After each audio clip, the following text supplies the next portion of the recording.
চাঁপাইনবাবগঞ্জ জেলার খুবই জনপ্রিয় একটি বাজার এবং আমাদের চাঁপাইনবাবগঞ্জটা পুরোটাই কিন্তু মালদা বর্ডার দিয়ে বা মালদা বর্ডারের সাথে আওতাভুক্ত আছে। আর এই বর্ডার দিয়ে আসলে কি গরু পারাপার হয় না, গরু পারাপার হয় না। আর আমাদের এই চাঁপাইনবাবগঞ্জে গরুর দামটা মূলত কেমন, আমাদের চাঁপাইনবাবগঞ্জে গরুর দাম কেমন সেটা না হয় পরই বললাম।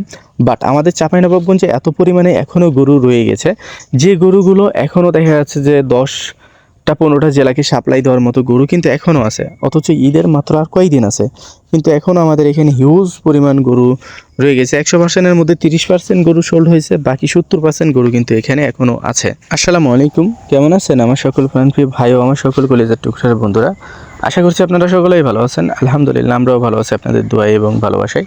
যে কারণে আপনাদেরকে আমরা নিয়ে চলে আসছি বাংলাদেশ সীমান্ত এলাকার খুবই জনপ্রিয় একটি বাজার, যে বাজারটির নাম হচ্ছে তর্তিপুর বাজার। এই বাজারে সর্বোচ্চ কম দামে সর্বোচ্চ উন্নত জাত উন্নত মানের গরুগুলো কিন্তু বেচাকেনা হয়ে থাকে। এছাড়া আজকে চলমান রয়েছে আমাদের মনোকষা গরুর বাজার এবং মনোকষার গরুর বাজারে যারা আমাদের চাঁপাইনবাবগঞ্জে মূলত রয়েছেন, গরু কেনার জন্য আসছেন, আমাদের সাথে দেখা করছেন না করছেন সেটা বড় ব্যাপার না। তবে আপনারা মনোকষার বাজার অবশ্যই নিজ দায়িত্বে যাবেন এবং গরুগুলো দেখবেন এবং কিনবেন। আমাদের মনোকষা বাজারটিতে যেভাবে যাবেন, প্রথমত আমাদের মনোকষা বাজারটিতে যাওয়ার জন্য আপনাকে আসতে হবে আমাদের চাঁপাইনবাবগঞ্জের বিশ্ব রোডে আসার পর আপনারা শিখগঞ্জের গাড়িতে উঠবেন। শিখগঞ্জের গাড়িতে ওঠার পরে আপনারা ইসলামী ব্যাংক থেকে শুরু করে দেখা যাচ্ছে মনোকষা মোড়ে নামাই দেবে এবং মনোকষা মোড় থেকেই আপনারা পেয়ে যাবেন মনোকষার গাড়ি এবং আপনাকে এই গাড়ির জন্য অনেক বেশি কষ্ট করতে হবে না, কারণ গাড়িওয়ালারাই বলবে মনোকষা এবং মনোকষা মাস্টার বাজারে নামবেন বা গাড়ি রিজার্ভ করে ফেলবেন। রিজার্ভ করে আপনারা চলে যাবেন। মনোকষার ভাড়া খুবই অল্প, 20 টাকা ভাড়া আমাদের শিখগঞ্জ বাজার থেকে। আপনারা অটোওয়ালার সাথে কথা বলে আপনারা এই মনোকষার বাজারে যেতে পারেন যারা আমাদের শিখগঞ্জে আছেন। আর আগামীকাল কানসাটের গরুর বাজারটি চলমান রয়েছে এবং পরশুদিন আমাদের এই বাজারটি চলমান রয়েছে, যে বাজারটির নাম হচ্ছে আমাদের তর্তিপুর বাজার। তো যারা গরু আসলে এখনও কিনেন নাই, কেনার কথা ভাবছেন, আমরা বলবো যে আর লেট না করে চলে আসেন আমাদের চাঁপাইনবাবগঞ্জে।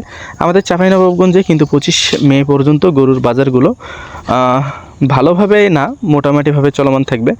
হয়তোবা শনিবার থেকেই বাজারগুলো ডাউন চলে যাবে। শনিবার থাকবে আমাদের শেষ বাজার এবং খুবই বড়সড় আকারেই কিন্তু আমাদের তর্তিপুর বাজারটি শনিবারে চলমান থাকবে, কারণ গ্রাম চর যত গরু আছে শনিবারে কিন্তু গণহারে বাজারজাত করা হবে, তাতে বিক্রি হোক না হোক। এবং শনিবারে যে গরুগুলো নিয়ে আসা হবে দাম বাড়তি থাকবে না হলে কমতি থাকবে, যাই হোক না কেন গরুগুলো গণহারে সোল্ড হয়ে যাবে।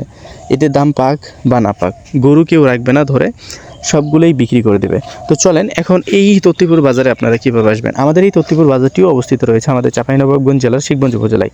আমাদের কানসাট বাজারটিও অবস্থিত রয়েছে আমাদের চাঁপাইনবাবগঞ্জ জেলার শিখগঞ্জ উপজেলায় এবং আমাদের মনোকষার বাজারটিও অবস্থিত রয়েছে আমাদের চাঁপাইনবাবগঞ্জ জেলার শিখগঞ্জ উপজেলায় এবং আমাদের খাসেরহাটের গরুর বাজারটিও অবস্থিত রয়েছে আমাদের চাঁপাইনবাবগঞ্জ জেলার শিখগঞ্জ উপজেলায়। খাসেরহাট বাজারটি কিন্তু মূলত সোমবারে চলমান থাকবে। খাসেরহাট বাজারটি হবে শেষ বাজার খাসেরহাটের জন্য এবং তর্তিপুরের বাজারটি শেষ হবে মঙ্গলবার, সামনে মঙ্গলবার শেষ বাজার, ঈদের বাজার আর কি। এবং শুক্রবারের বাজার তো শেষ, কালকের বাজার কানসাটের ঈদের বাজার শেষ হয়ে যাবে। তবে সব মিলিয়ে আপনারা আমাদের এখানে আসলে ভালো গরু কিনতে পারবেন। গরুগুলো দেখেন, এই গরুগুলো কিন্তু কালকের গত পরশুর বাজারে মঙ্গলবারের বাজারে এই গরুগুলো সোল্ড হয় নাই। এই গরুগুলো বিভিন্ন গৃহস্থের বাড়িতে রয়েছে, বিভিন্ন পাইকারদের কাছে রয়েছে। এই গরুগুলো কিন্তু বিক্রি করার জন্য শনিবার আজকে নামানো হবে, আজকে যা সোল্ড হবে এবং আগামী শনিবারে তর্তিপুর বাজারে হয়তোবা শেষ বাজার হবে এবং শেষ বাজার হিসাবেই কিন্তু গরুগুলোকে বাজারজাত করা হবে। মঙ্গলবারও একটা বাজার চলমান থাকবে, সেই বাজারেও কিন্তু গরু পাওয়া যাবে। এত গরু আছে আসলে, এত গরু কেনার মতো মানুষ পাওয়া খুব ডিফিকাল্ট। তবে পাশে দেখা যাচ্ছে শনিবারের পরে রয়েছে রাজশাহী সিটি হাট। রাজশাহী সিটি হাটও কিন্তু এই গরুগুলো গণহারে চলে যাবে। রাজশাহী সিটি হাট থেকে যে গরুগুলো বিক্রি না হবে সেই গরুগুলো কিন্তু দেখা যাচ্ছে যে সোমবারে খাসের হাটে নামানো হবে। খাসের হাটে যেদিন বিক্রি না হবে খাসের হাটে সোমবারে, সেদিন মঙ্গলবারের বাজারে বিক্রি করে দেওয়া হবে। তবে আশা করা যায় ইনশাল্লাহ আমাদের তর্তিপুর বাজারে আগামী পরশুদিন গরুগুলো বেচা কিনা হয়ে যেতে পারে। আর যেগুলো থেকে যাবে সিটি হাটে চলে যাবে। সিটি হাটে যেগুলো বেচা কিনা না হবে সেগুলো মনোকষার বাজারে যাবে। মনোকষার বাজারে যেগুলো বেচা কিনা না হবে সেগুলো হয়তো বা মঙ্গলবারের বাজারে তর্তিপুর হাটে বেচা কিনা হয়ে যাবে। তবে এই যে এই গরুগুলোর মন কত করে চলছে, তো নর্মালি আমি যদি বলি যে গত মঙ্গলবারের বাজারের যে বিষয়টা রয়েছে, সে বাজারের পর থেকে গরুর দামটা একটু ডাউন খাইছে। তারপরও একটা আইডিয়া দেই জাস্ট, এটাকে আপনারা একবারেই সিলেক্ট করে রাখবেন না। 30,000 টাকা মন থেকে শুরু করে 32,000 টাকা মনের মধ্যেই কেনা সম্ভব। কিছু কিছু গরুর ক্ষেত্রে দাম কমতে পারে, কিছু কিছু গরুর ক্ষেত্রে দাম বাড়তে পারে। তবে হ্যাঁ, হেভি ওয়েটের গরুগুলো আপনারা 30-এর নিচেও কিনে নিতে পারবেন। হেভি ওয়েটের মাথায় রাখবেন, যদি গরু বার্গেটিং করে কিনেন তাহলে। দিন শেষে এতটুকুই আপনাদেরকে বলার, আমাদের চাঁপাইনবাবগঞ্জ এমন একটি জায়গা, যেই জায়গাতে রয়েছে প্রায় লক্ষ লক্ষ গরু।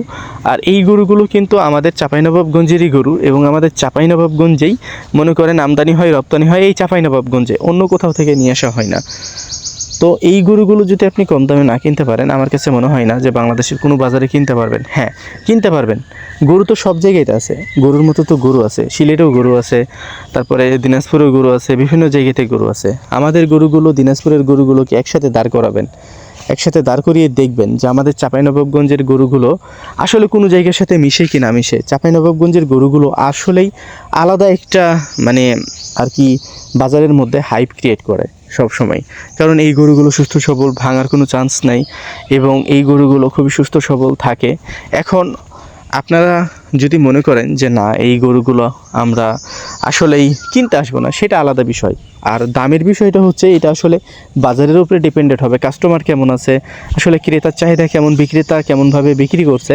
আমরা ইউটিউবাররা বিশেষ করে এই যে ভক করেই থাকি, ভাই কত নেবেন, উমুক তুমুক আবিস ধাবি কত করে মন। আসলে আপনারা এই সব জায়গাগুলো থেকে বিশেষ করে আপনারা ভিডিওর লোকেশান দেখেন, কিন্তু দামের বিষয়গুলো থেকে সরে আসেন। কত নিলেন, কত হলে বিক্রি করবেন, এইভাবে কোনো কিছু হয় না ভাই।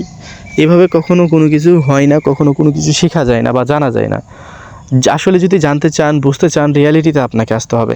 এই বিভিন্ন খামারিদের কাছে যে অনেক ইউটিউবার দেখবেন ভিডিও বানাচ্ছে, বিভিন্নভাবে আপনাদেরকে উপস্থাপনা করছে বা বিভিন্নভাবে আপনাদেরকে ব্রেন ওয়াশ করা হচ্ছে। কী ভাই, আমরা ডাইরেক্ট বাজারের লোকেশান দিয়ে আমাদেরকে দেখবেন কখনো খামারের ভিডিও বানাইতে, এবং খামারে রেফার করছে আপনাদেরকে? হ্যাঁ, কিছু ক্ষেত্রে রেফার করি, যখন দেখি যে গরুগুলো মোটামুটি ভালো আছে।